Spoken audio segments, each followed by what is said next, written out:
Agora me diz uma coisa, Wagner. Quando a gente está falando agora de procedimentos, o que é que a gente já tem de novidade aí? Isso me deixou muito curioso sobre procedimentos menos invasivos, se pode se chamar assim, robóticos. Tem muita coisa legal vindo por aí, ou já é uma realidade aqui no Brasil, São Paulo? Já. Tem muita coisa bacana. O bacana. Brasil está bastante avançado, o estado de São Paulo está à frente, né? É um poderio o estado de São Paulo aqui. Tem muita né? já coisa assim a nível mundial mesmo, sim. assim, de primeira linha mesmo, Então, os números são diferentes, né? Se você comparar, por exemplo, nos Estados Unidos tem mais de 3 mil robôs, por exemplo, para quem quer fazer cirurgia. No Brasil nós temos 120, mas nós temos 120 robôs. Eu acho que mais da metade desses robôs estão localizados aqui no estado de São Paulo.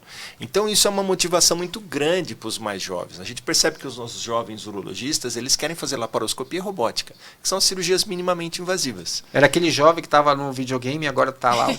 E eles têm mais habilidade. Eles já estão acostumados lá nos joystick, né? Eles vão lá nos simuladores, né, que é outra coisa que é interessante. Né? Hoje o treinamento dos cirurgiões deveria ser mais a base de simuladores do que aprender em cirurgia. Igual né? piloto de avião. Sim, é uma boa comparação, né? Eu aprendi operando no paciente, né?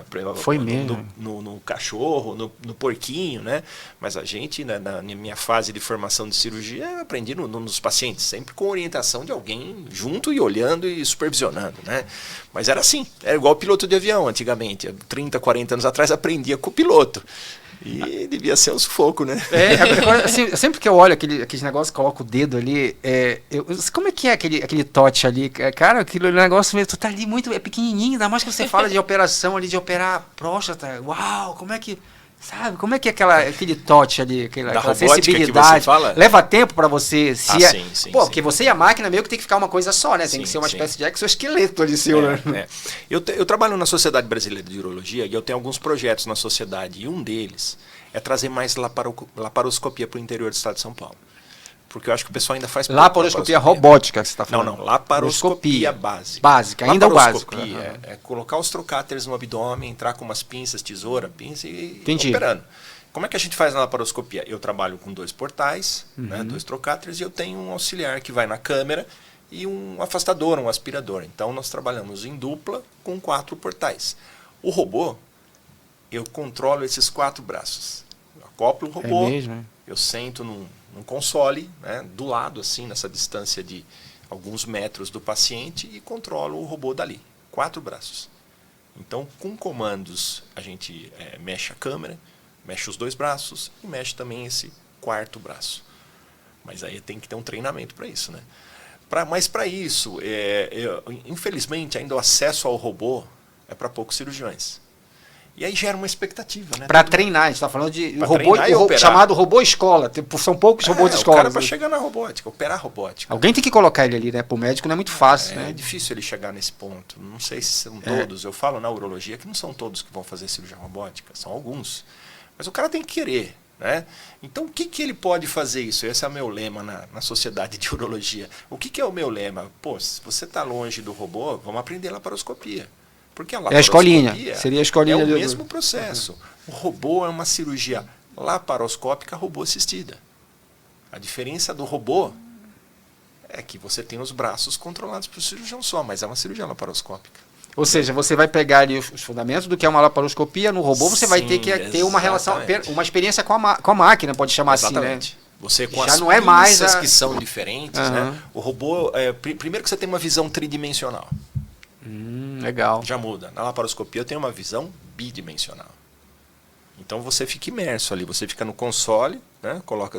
Até que se você tirar o rosto, né, do console, o robô para. Medida de segurança. Então aí você coloca aqui, aí você começa a mexer o robô. Então quando você entra com uma visão tridimensional. E as pinças, elas são mais flexíveis, elas têm movimentos que a pinça de laparoscópica não tem. Então são mais articuladas, entendeu? Então o grau de movimentação que você faz com as pinças são muito maiores, né? Então o que é a vantagem na robô? Principalmente em cirurgias reconstrutivas, principalmente da ponto, né? Da nó. Isso que é o mais difícil na laparoscopia e que o robô veio para melhorar muito pra gente. Curiosidade de leigo também, isso aí é um mundo fantástico.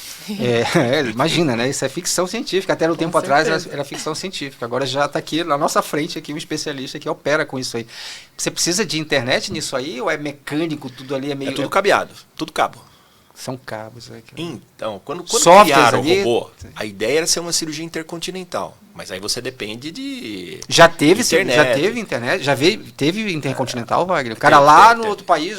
Alguns meses atrás, o Dr. Patel, que é o cirurgião urologista com maior experiência em prostatectomia radical, que ele trabalha no Celebration, em Orlando, ele fez uma cirurgia na China. Uau! E detalhe, ele operou da casa dele. Ele tinha um robô chinês na casa dele, e ele operou um paciente na República da China. Mas isso graças à tecnologia 5G.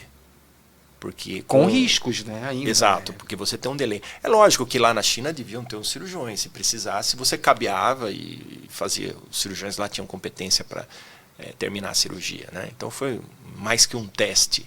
Mas isso é possível no futuro.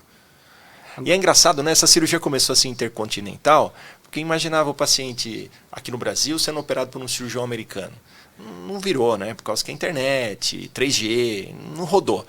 Aí o que eles descobriram? Pô, vamos mandar um médico brasileiro lá aprender a tecnologia nos Estados Unidos e faz a cirurgia aqui. Faz em loco aqui, então, né? O cara faz ali do lado. Então a maior parte dos robôs que tem hoje no mundo é com as salas acopladas, né? Eu fico imaginando, mas a ambição continua sendo essa, né? Continua a ser possibilitar esse tipo de situação, onde o médico consegue operar remotamente. Eu acho que é isso, né? Isso tem essa ambição aí, né? Algo bem interessante, né? Dependendo da técnica, dependendo do tipo de cirurgia, dependendo do paciente, eu acho que a gente vai caminhar para isso. E o pessoal falando de 5G apenas achando que 5G é uma questão só de ver uma internet, ver filme mais rápido, né? Isso vai impactar na medicina lá também, né? O delay é menor, né? Você imagina o cirurgião cortando e o delay lá de algum microsegundo, pô, sangrou e não conseguiu parar, né?